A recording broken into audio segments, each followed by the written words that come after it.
In this section, we're going to talk about increasing, decreasing intervals in terms of derivatives, and then using the first derivative test to determine whether this function has a maximum or minimum and where those places are.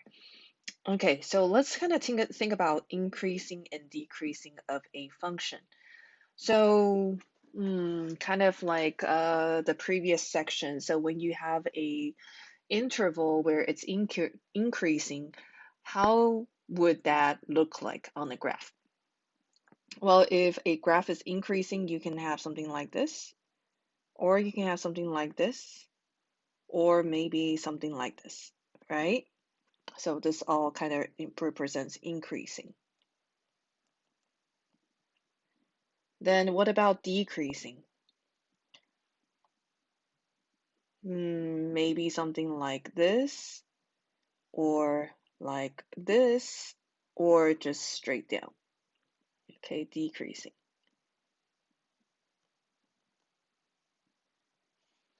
Now, if you kind of think about increasing and decreasing in terms of derivatives, you know that derivatives means the tangent line to a point.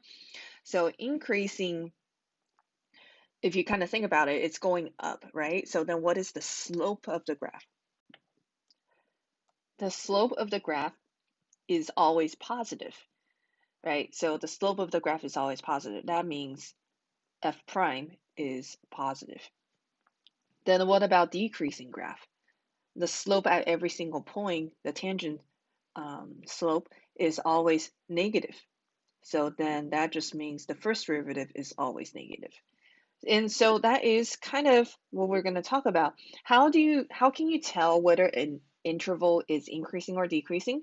Well, let's just look at its derivative and see whether that is positive or negative. Okay, so let's look at a quick example. So in this example, we have to figure out the interval for which f of x equals x cubed minus 3/2 x squared is increasing or decreasing. And then what we're going to do is justify the answer. So we're going to find increasing interval.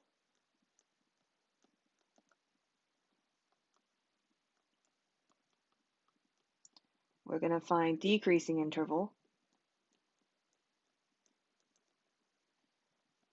And then for both of them, we're going to justify.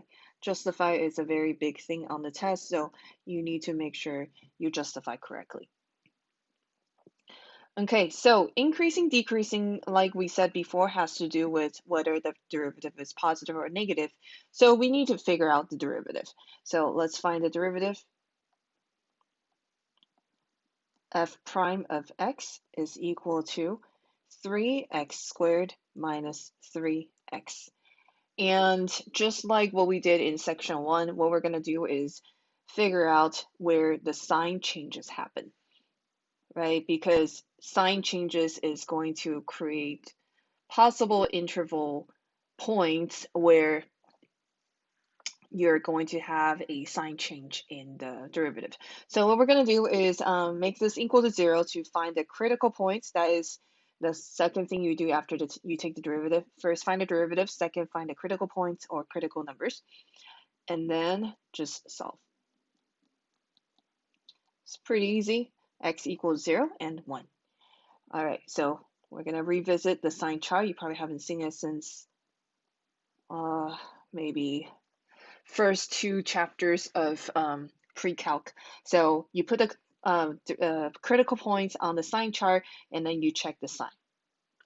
All right, how do you check the sign? Well, you gotta put in some numbers within the interval. So the first interval is this part, which is all the numbers less than 0. So pick a number that is in that interval. I'm going to pick -1.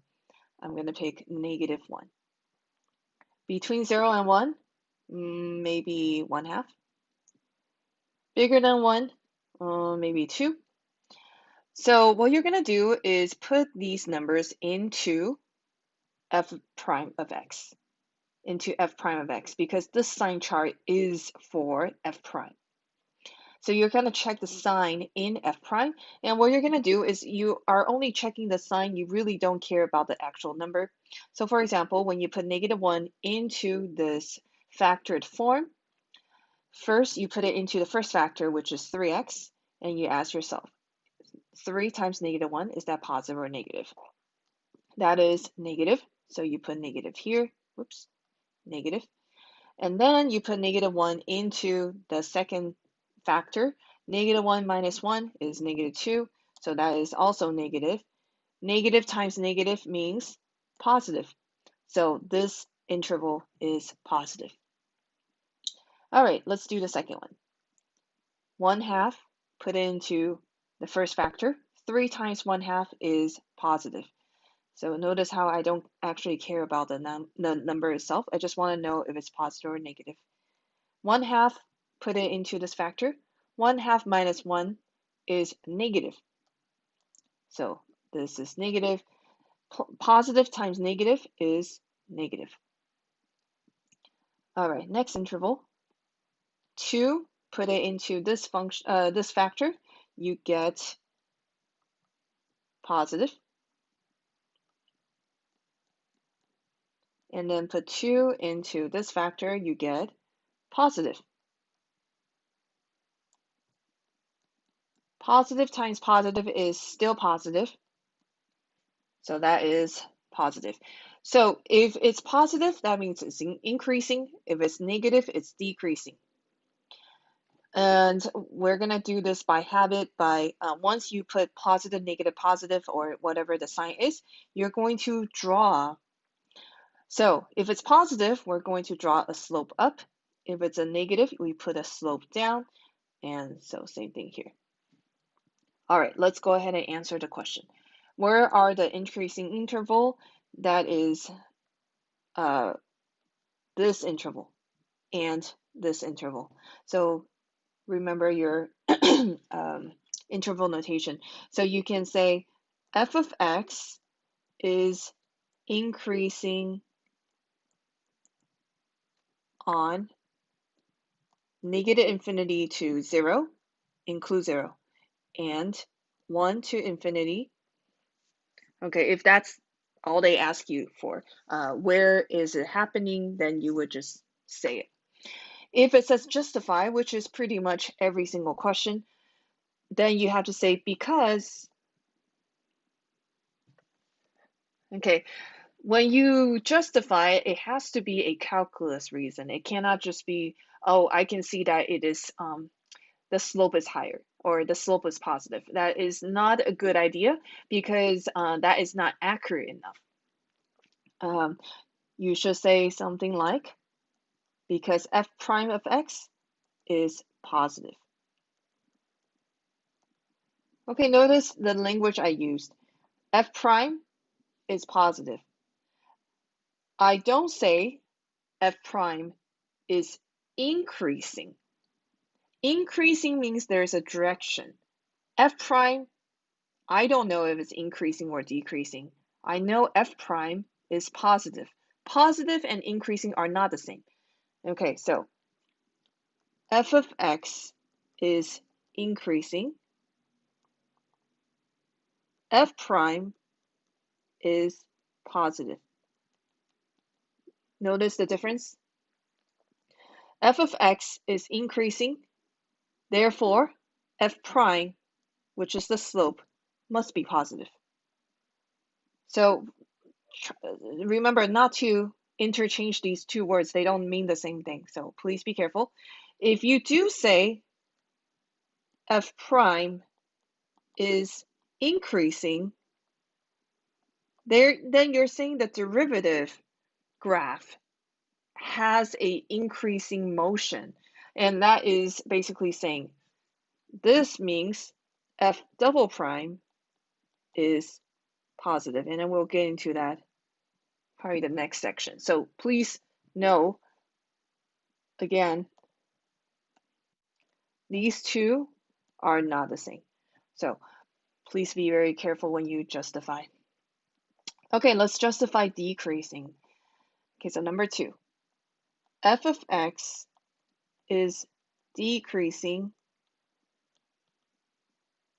on 0 to 1 because f prime is negative. All right, another thing to talk about. So you notice how I use closed interval notations. Your book might use open interval notation, but it's accepted on the AP test either way. But kind of like what we learned in pre-calc, we just keep it closed because we're saying that the endpoints count. So kind of remember that for increasing, decreasing only. All right, let's go ahead and have you try one. So you're going to do this next example, same thing as before.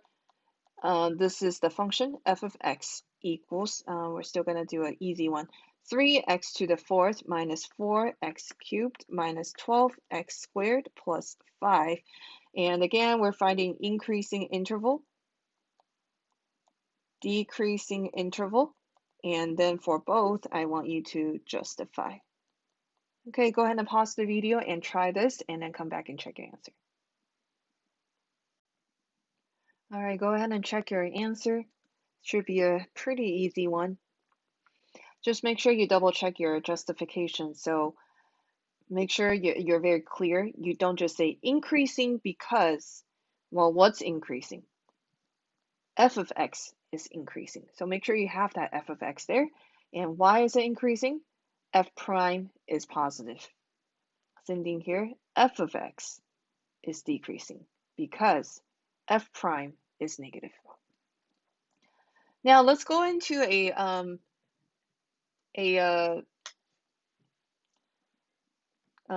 another question. What about maximum minimum? What about maximum minimum? Well, you can see that the way I drew my arrows, and so this is why I have you guys draw the arrows. When you draw the arrows, you're basically saying, this is how the original function would look like. The original function is going down first. That's why it has this shape. So if we were to kind of use these arrows as guides of how the original function would look like, the function would look something like this. And we know at the critical numbers, that's where the maximum minimum happens. So this, by following this shape, we can know where the maximum minimums are. So if the question also asks where the maximum or where the minimums are, you can pretty much be sure this is going to be a relative min. So then you can say something like relative minimum is at x equals -1, and this is also that shape, and 2. And then justify. Because, all right, this justification is a little bit tricky. Because, why is it minimum? Well, we can see, oh, because the shape looks like that. Well, that's not enough calculus justification. So how should we justify that? We would say because f prime of x is changing from, okay, from where to where? From what sign to what sign? From negative to positive. My sign for the first derivative changed. From negative to positive, it started negative and then went positive. So then this must be a minimum point, is how I'm justifying this. All right, so the justification for this is very important. This can make or break your answer, or this is basically whether you get the point or not. If you just say, oh, because it went f of x, if you say f of x changed from decreasing to increasing, that is not enough justification because there's nothing that says, how would you know that it went from decreasing to increasing? Unless you had a graph, right? You wouldn't be able to see that the graph was decreasing and then increasing. So then you have to use something else to justify. And then if you don't have any graphing calculator, the only thing you can justify with is the derivative. And therefore you must use you must call out, I use the derivative and the derivative showed me this, therefore I'm going to use derivative to justify my answer.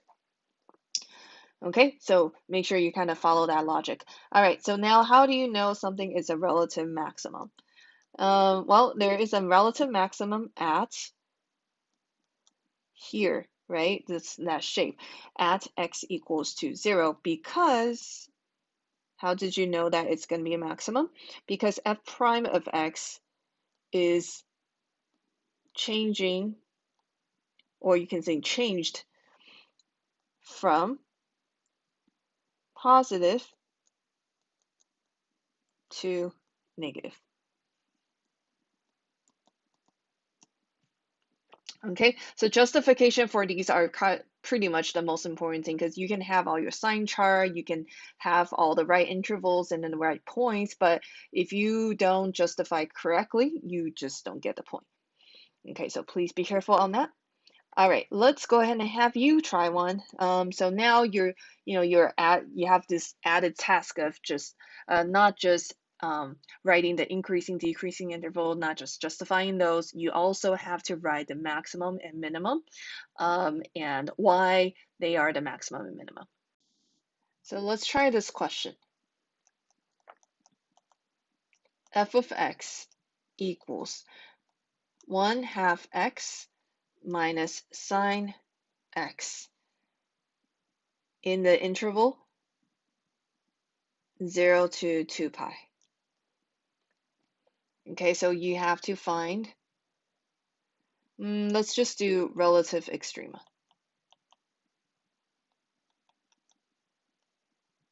So where are the maximum, where are the minimum, and then justify answer.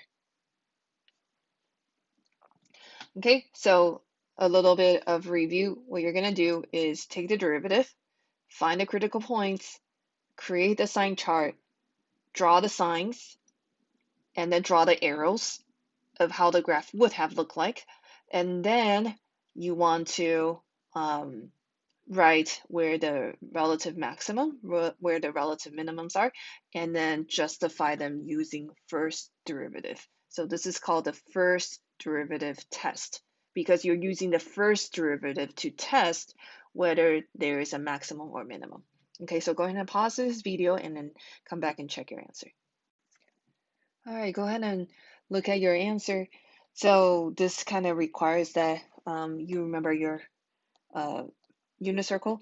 So 1/2 is equal to cosine. Cosine is the x part of the unit circle. So that's going to be these two angles, pi over 3 and 5 pi over 3. Notice how this has a interval between 0 to 2 pi, which means you're not looking at a forever graph. So you have the smallest point, which is 0, and the highest point is 2 pi, so you don't want to test anything outside of those two endpoints.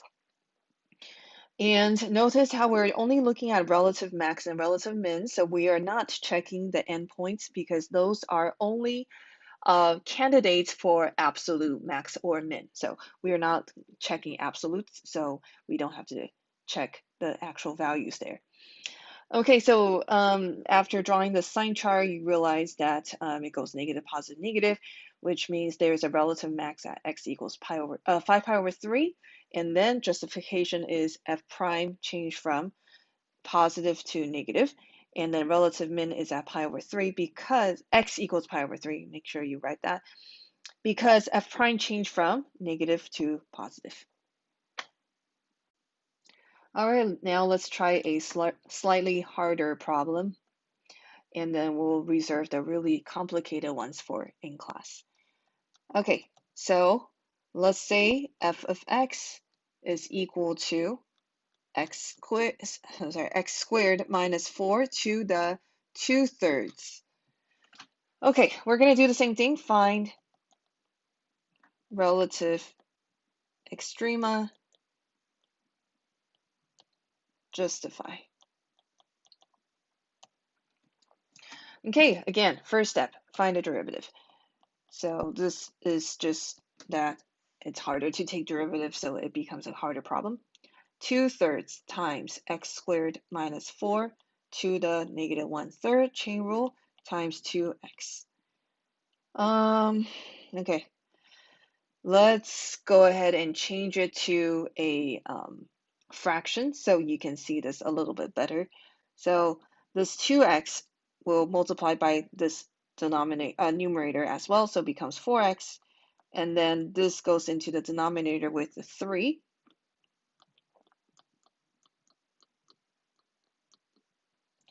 I'm going to leave it like that without actually rationalizing this part because it makes the problem too complicated for no reason, and we can just draw our sign chart based on this. Okay, so what goes on the sign chart? Remember, it's the critical points. What makes the critical points? It's what makes the function 0 or undefined. So what makes it 0? When this is 0. What makes it undefined? When the denominator is 0. So we got to find both parts. Okay, so in the numerator, 4x equals 0 is easy, so that means x is equal to 0. Denominator, what makes the denominator 0? Well, when this part is 0. So when will that part be 0? That is when x squared minus 4 is equal to 0, and you probably already know how to do this. X is equal to plus minus 2. So there are 3 critical points, but the critical points are not quite created the same, right? Okay, we have -2, 0, and 2. Now, they're not all the same kind, right? At 0, at x equals 0, the whole thing is 0. The f prime is 0. But at 2 and -2, they are undefined. So if you kind of recall last year, I said when you draw a sign chart, whatever makes the denominator undefined, you want to make sure you label them, but you label them differently because you don't want to accidentally include them as part of your answer because it's undefined there. Okay, so be careful of that. Now, what we're going to do is same thing as before. We're going to put in some numbers. So I'm going to randomly put some numbers in here. And then we are going to put it into f prime to double check. I'm going to put f prime here so we can see it a little better. 4x over 3 times x squared minus 4 to the -1/3. Okay, we're going to put the numbers in, and all I'm checking is a positive or negative. Oh, I'm sorry. I already put this in the denominator, so this is not -1/3, it's just 1/3. In case we get confused later, just 1/3. All right, if I put -3 in the function, this part is negative. This part, -3 squared minus 4, I'm still going to get positive. So negative over positive. Okay, negative over positive. That is an overall negative. Okay, let's put in -1. You put in -1, this is negative. Here, -1 squared is 1. 1 minus 3 is -3. It's okay to have inside a cube root, it's okay to have a negative number, so that is negative. So negative, whoops, let's use the same color, negative over negative, this means this interval is overall positive. All right, check the next one. 1. This is positive. This is negative.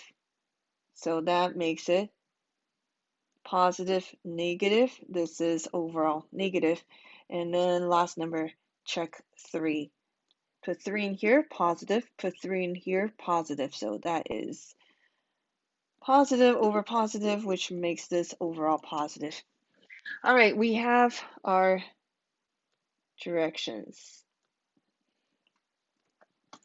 All right. So at this point, there's a relative minimum. There's a relative minimum here.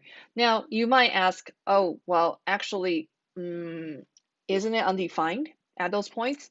Yes, it's undefined for what? For f prime. Now, sometimes it is also undefined in the original function, so we don't know. We gotta check. If I put in -2 in the original function, would it make the original function undefined? No, it will not. And so therefore, at those points, at -2 and 2, it does make the derivative undefined, but it does not make the original function undefined, which means if there's no derivative, at those points, but in the original function there is a actual number, what does that mean? That just means that it's probably a point where we have a corner, right? Remember, if you have a corner, then there is no derivative, but it is continuous. Okay, so then when we write our answer, where are the relative extrema? So then we would say relative minimum at x equals plus minus 2 because f prime of x uh, changes or is changing from negative to positive. Okay, and then relative maximum at x equals 0 because f prime changes from positive to negative.